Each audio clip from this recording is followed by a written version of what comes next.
दोस्तों जय भीम, नमो बुद्धाय। मैं आपका दोस्त लकी कोहिनूर। आज मैं आपको इस वीडियो में ये दिखाने जा रहा हूं क्योंकि आरएसएस और बीजेपी की क्यों उड़ी नींद, क्योंकि ब्राह्मण धर्म ही हिंदू धर्म है। वामन मेश्राम ने ऐसा क्यों कहा? क्योंकि वामसेप के जो राष्ट्रीय अध्यक्ष हैं उनके द्वारा ये बात कही गई है। और चलते हैं और मैं आपको उन्हीं के जुबानी ये सुनाने जा रहा हूं। आप खुद देख लीजिएगा और समझ लीजिएगा। और अभी तक लकी कोहिनूर चैनल को आपने सब्सक्राइब नहीं किया तो एक सेकंड आपको लगेगी, अभी सब्सक्राइब करके आप इस वीडियो को देखना शुरू कीजिएगा और एंड तक देखिएगा।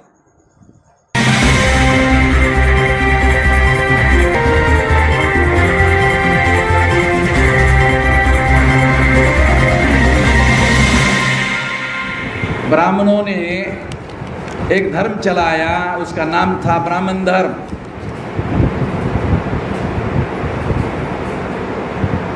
जब आज़ादी मिलने का मौका आया, अंग्रेजों का समय आया, तो आपको जानना समझने के लिए खास बात समझा रहा हूं। ब्राह्मण लोग अपने धर्म का प्रचार करते हैं और कहते हैं उसके धर्म को हिंदू नाम का कोई धर्म नहीं है। जब आक्रांता मुसलमान भारत में आए, आक्रमणकारी मुसलमान भारत में आए, तो उनको स शब्द का उच्चारण करना नहीं आता था। पर्शियन भाषा बोलते थे, पर्शियन भाषा में स शब्द का उच्चारण करना नहीं आता है, तो स का उच्चारण ह करते थे। तो सिंध से जब आए तो सिंध का हो गया हिंद।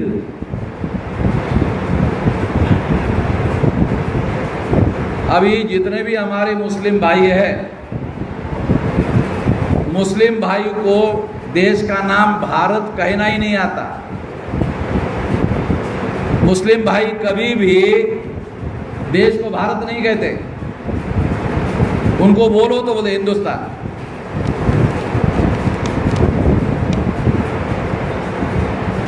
कोई भी मुस्लिम भारत के संविधान का पहला पन्ना निकालो, पहले पन्ने की पहली लाइन पढ़ो, India that is a Bharat. India, Bharat के संविधान की पहली line, India that is a Bharat. इसने लिखा बाबा साहब अम्बेडकर। बाबा साहब अम्बेडकर ने ऐसा क्यों नहीं लिखा? India that is a Hindustan. क्यों नहीं लिखा? समझदार आदमी हिंदुस्तान नहीं लिख सकते, क्योंकि देश में मुसलमान भी है, सिख भी है, ईसाई भी है, बुद्धिस्ट भी है, जैन भी है, लिंगायत भी है, तमाम धर्म के लोग हैं। तो देश हिंदुस्तान कैसे हो सकता? एक बात। दूसरी बात, ब्राह्मण लोग अपने धर्म को हिंदू कहते हैं। मैंने उनको कहा कि ये जो हिंदू शब्द है, ये हिंदू शब्द जब सबसे पहले मुसलमान भारत में आए तो उन्होंने यहाँ की प्रजा को हिंदू नाम दिया। और तुम्हारा जो बड़ा गुरु है, ब्राह्मणों को मैंने कहा कि तुम्हारा गुजरात का दयानंद सरस्वती नाम का तुम्हारा जो बड़ा गुरु है, राजकोट के टंकारा गांव का, उन्होंने कहा हिंदू मुसलमान की दी हुई गाली है। मालूम है? ये दयानंद सरस्वती ने किताब में लिखा हुआ है। दयानंद सरस्वती का तो नाम सुना होगा ना। हरियाणा के लोगों को तो ऐसे लोगों के नाम पहले मालूम रहते हैं। बाबा साहब का नाम बाद में मालूम है, दयानंद सरस्वती का पहले मालूम होगा। तो दयानंद सरस्वती ने ये कहा कि हिंदू मुसलमानों की दी हुई गाली है। ये ब्राह्मणों का सबसे बड़ा गुरु है, सबसे पहला। अगर हिंदू मुसलमान की दी हुई गाली है हिंदू शब्द के नाम पर, तो ब्राह्मण SC ST OBC को हिंदू कहकर गाली क्यों दे रहा है? आ रहा अभी समझ में आ रहा? थोड़ा हरियाणा के लोगों को मेरी बात समझने के लिए थोड़ा समय लगेगा। सारे देश के लोगों को समझ में आ रही ज़्यादा, हरियाणा के लोगों को समझ में आएगी मगर थोड़ा सा देरी से आएगी, क्योंकि थोड़ा बात जो है ना हजम होने के लिए थोड़ा समय लगेगा, मगर है बहुत फायदे की। ये है कड़वी। आप लोगों को ये पता है कि डॉक्टर कड़वी गोली क्यों खिलाता है? डॉक्टर लोग कड़वी गोली क्यों खिलाता है? गोली खाने से आराम जरूर होता है। डॉक्टर जब गोली देता है तो ये माँ को कहता है, डॉक्टर लोग, ये महिला जो है ना, ये माँ को कहता है गोली कड़वी है, थोड़ा गुड़ लगा देना ऊपर। गोली कड़वी है, ये ऊपर थोड़ा सा गुड़ लगा देना, तो गुड़ समझकर बेटा खा लेगा, गोली काम करेगी। गुड़ काम नहीं करेगा, गोली काम करेगी। तो जो कड़वी गोली है वो काम करती है, इसलिए मैं गोली कड़वी खिला रहा हूं। आपको काम करेगी, देर से करेगी मगर काम करेगी। ये हिंदू, ये ब्राह्मण का बहुत बड़ा नेता है, गुजरात का, राजकोट का। वो कहता है, दयानंद सरस्वती नाम से साथ बोल रहा हूं, क्या कहा? हिंदू मुसलमान की दी हुई गाली है। यदि ये बात सही है, ये ब्राह्मण की गई हुई है, अगर हिंदू मुसलमान की दी हुई गाली है, तो ब्राह्मण आज के तारीख का SC ST OBC को हिंदू कह के गाली क्यों दे रहा है?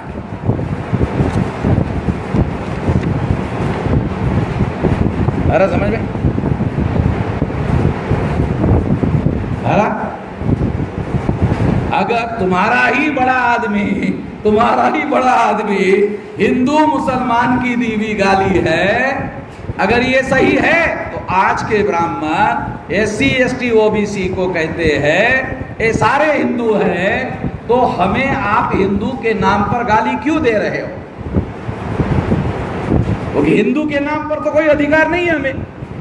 भारत के संविधान में शेड्यूल कास्ट के नाम पर अधिकार है, शेड्यूल ट्राइब के नाम पर अधिकार है, OBC के नाम पर अधिकार है, हिंदू के नाम पर अधिकार नहीं है? किसी को पता है? संविधान में बाबा साहब अम्बेडकर ने शेड्यूल कास्ट के नाम पर अधिकार लिख दिया, शेड्यूल ट्राइब के नाम पर अधिकार लिख दिया, OBC के नाम पर अधिकार लिख दिया, हिंदू के नाम पर अधिकार नहीं है। क्यों? ये ब्राह्मण धर्म का ही नाम है।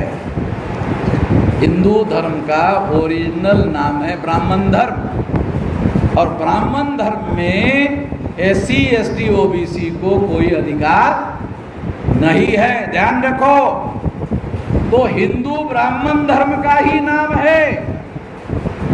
ब्राह्मणों ने सोचा कि अब संविधान लागू हो गया है, संविधान के आधार पर ब्राह्मण धर्म का प्रचार नहीं कर सकते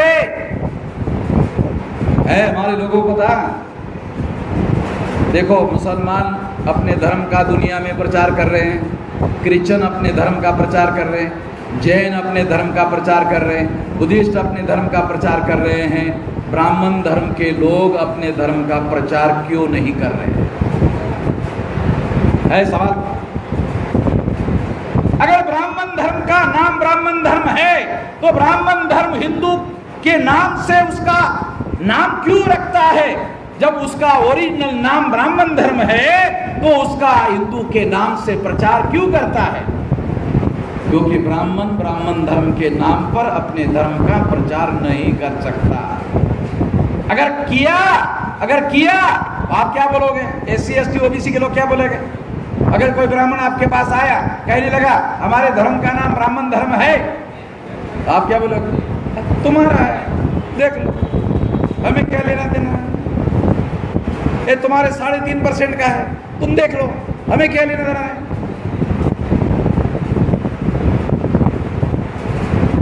SC ST OBC को गधा बनाने के लिए ब्राह्मणों ने हिंदू नाम धारण किया।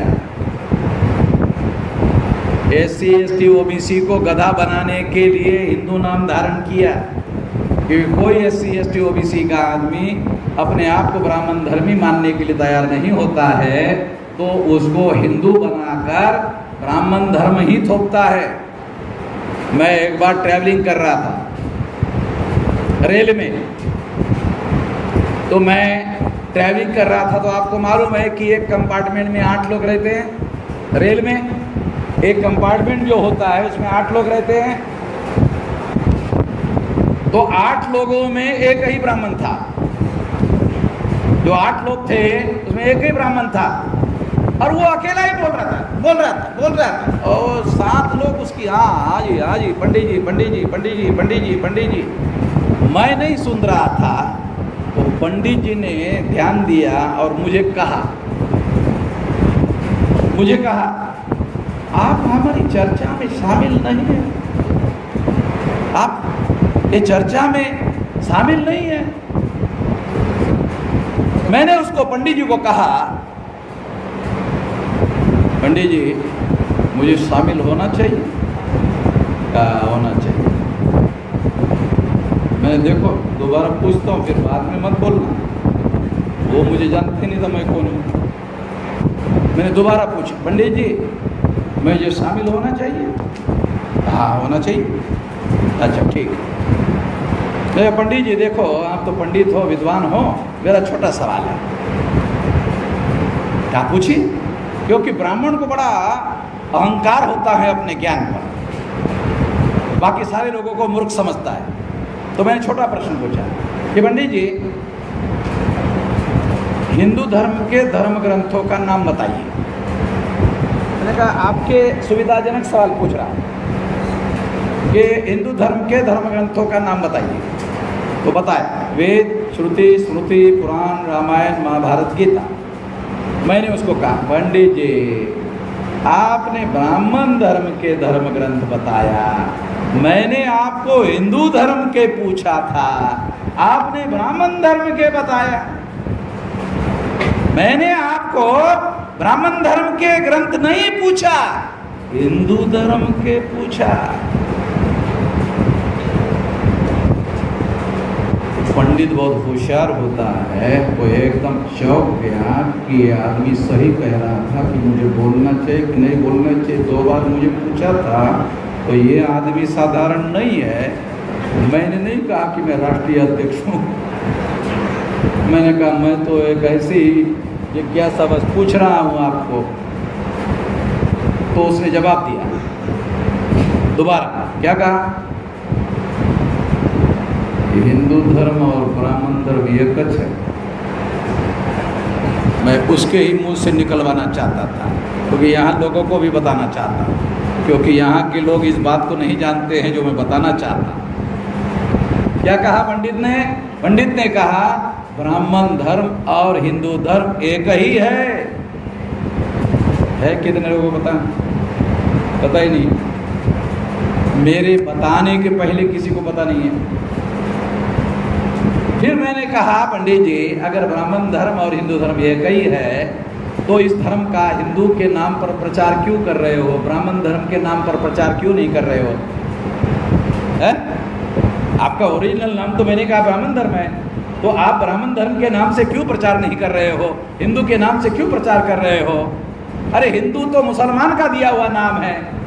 तुम्हारे घर में मैंने कहा पंडित जी बच्चा पैदा हो जाए तो उसका नामकरण करने के लिए मौलाना को बुलाते हो क्या? है? तुम्हारे घर में पंडित जी अगर बच्चा पैदा हो जाए तो उसका नामकरण करने के लिए मौलाना को बुलाते हो नामकरण करने के लिए? कहा कि नहीं। मैंने कहा पंडित जी लोगों को हमारे लोगों के घरों में बुलाया जाता है नामकरण के लिए, तो आपने ऐसे कैसे कह दिया?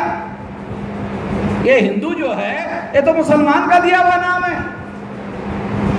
अपने ओरिजिनल धर्म का प्रचार करो। आपको दिक्कत है? ब्राह्मण धर्म का प्रचार करने के लिए मैं आपको मदद करने के लिए तैयार। अब उसको मालूम नहीं मैं कौन। मेरे सामने पंडित की क्या होगा? 1000 पंडित साले मेरे सामने टिक नहीं सकते, एक पंडित क्या टिक लेगा? मैंने कहा तुम्हारे ब्राह्मण धर्म का प्रचार करने के लिए मैं तैयार हूं। ब्राह्मण धर्म का प्रचार करने से मेरा नुकसान नहीं, उसका सत्यानाश होगा। क्यों? 3.5% सेग्रीगेट हो जाएगा, मेरा फायदा होगा, मेरे लोगों को समझ में आएगा ये तो ब्राह्मण धर्म है। हमारे लोगों को बहुत सारी बातें, ज्ञान की बातें समझ में नहीं आती। ज्ञान तो बहुत दूर की बात है, जानकारी नहीं है। जानकारी छोटी चीज़ है, ज्ञान बड़ी चीज़ है। हमारे लोगों को जानकारी नहीं है, ज्ञान तो बहुत दूर की बात है। एक ज्ञान की बात बता रहा हूँ कि जो ब्राह्मण धर्म है वो क्या है? ब्राह्मण धर्म क्या है?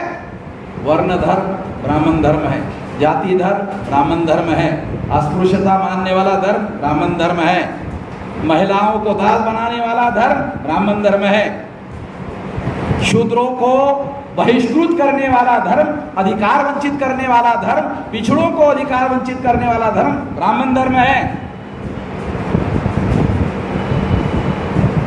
तो ब्राह्मण धर्म के नाम पर संविधान लागू होने के बाद ब्राह्मण प्रचार नहीं कर सकता। इस वजह से मुसलमानों का दिया हुआ नाम, जिसको खुद ब्राह्मण कहते हैं कि ये मुसलमानों की दी हुई गाली है, गाली देकर के दिया हुआ नाम अपने धर्म के नाम पर प्रचार कर रहे हैं। केवल इसलिए कर रहे हैं क्योंकि अगर ब्राह्मण को अपने पार्टी का एमएलए, पार्टी का एमपी अगर बनाना है, अरे पार्टी का एमएलए एमपी छोड़ो, ग्राम पंचायत में अगर पंच बनाना है, पंच समझते हो ना, पंच बनाना है तो 3.5% ब्राह्मणों के वोटों से अरे पंच नहीं बन सकता। सरपंच बनने का सवाल नहीं है। जो अपने गांव का सरपंच नहीं बना सकते, वो देश की पंचायत का प्रधानमंत्री कैसे बनाएंगे? नहीं बना सकते।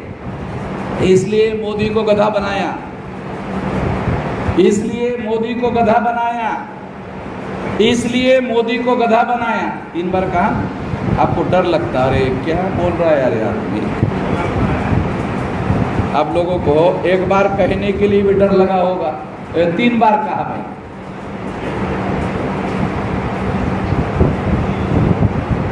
ये मोदी को 3.5% ब्राह्मणों ने 52% का प्रतिनिधित्व करने वाले आदमी को प्रधानमंत्री क्यों बनाया? ब्राह्मणों का वर्चस्व बनाए रखने के लिए। ब्राह्मणों का वर्चस्व बनाए रहे, ब्राह्मण धर्म बचा रहे, जाति धर्म बचा रहे, वर्ण धर्म बचा रहे, ब्राह्मणों की गुलामी बची रहे, और हम लोग बहुसंख्यक लोग ब्राह्मणों की गुलामी मानते रहे। इसलिए नरेंद्र मोदी को प्रधानमंत्री बनाया। नरेंद्र मोदी प्रधानमंत्री नहीं है, ए नॉमिनेटेड प्राइम मिनिस्टर है। कितने लोगों को समझ में आता है nominated? Real representation and nominated representation, the difference between real representation and nominated representation, ब्राह्मणों ने, आरएसएस के ब्राह्मणों ने नरेंद्र मोदी को प्रधानमंत्री के तौर पर नॉमिनेट किया। नॉमिनेटेड है, नरेंद्र मोदी ब्राह्मणों के द्वारा नॉमिनेटेड है, ए रियल नहीं है। The difference between real representative and nominated representative, ये ब्राह्मणों के द्वारा नॉमिनेटेड है। यानी ब्राह्मणों ने नरेंद्र मोदी को नॉमिनेट किया है। And those who nominate, जो नॉमिनेट करते हैं उसकी पावर होती है। जिसको नॉमिनेट किया जाता है उसकी पावर नहीं होती। अगर नरेंद्र मोदी की पावर होती, नरेंद्र मोदी पिछड़े वर्ग का है, तो पिछड़े वर्ग का प्रधानमंत्री 9 साल से है, एक छोटा फैसला नहीं कर पाया। कुत्ते बिल्लियों की गिनती करता है, पिछड़े वर्ग की गिनती नहीं करता, खुद पिछड़ा वर्ग है। नरेंद्र मोदी पिछड़े वर्ग का है, प्रधानमंत्री है। संविधान के अनुसार प्रधानमंत्री के पास ही सारे पावर है।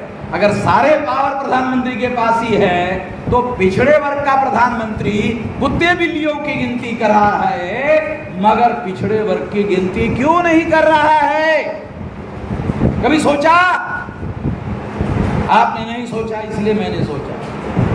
आपने नहीं सोचा, इसलिए मैंने सोचा।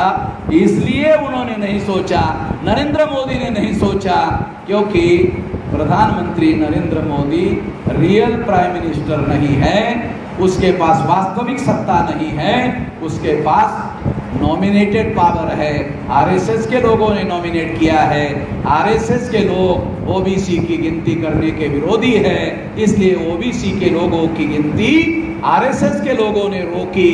नरेंद्र मोदी इसलिए नहीं कर पा रहा है क्योंकि वास्तविक पावर आरएसएस के लोगों के पास है। आरएसएस ने ओबीसी की गिनती रोका।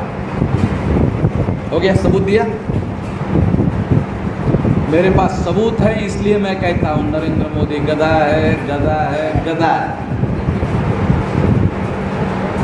ब्राह्मणों ने उसको गधा बनाया बनाया बनाया, और गधा बनाने के बाद में क्या होता है? मैं देहाती आदमी हूँ, गांव में गधे होते हैं, गांव में गधे होते हैं, तो मैंने ऐसे बच्चे देखे जो चड्डियाँ नहीं पहनते हैं मगर गधे पर बैठ जाते हैं।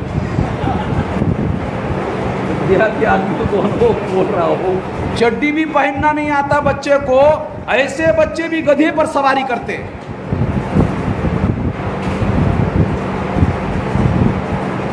आंखों देखी बोल रहा हूं।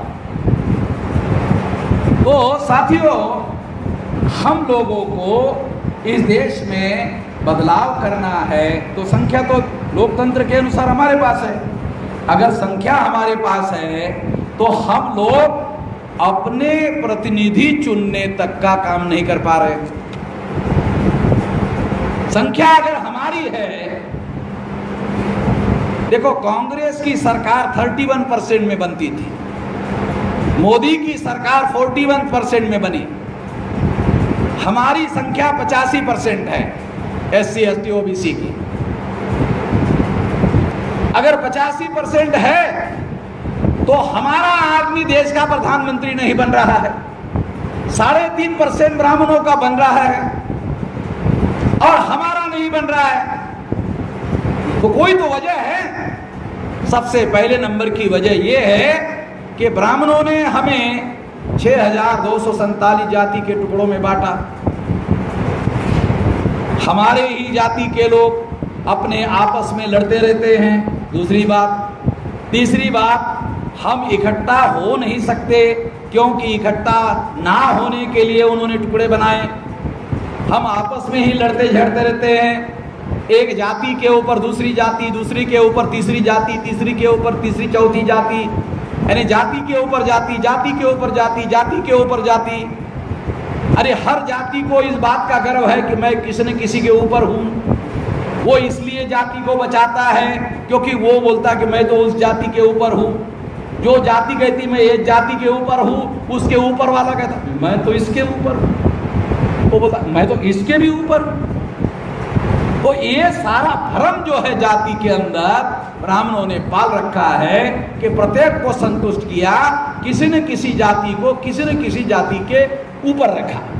वो इसी में संतुष्ट है कि मैं वो फलाने की जाति के ऊपर है, कुछ नहीं है, देना लेना सारा कुछ है ही नहीं। सारे लोगों को अधिकार से वंचित कर दिया, सबको वंचित कर दिया।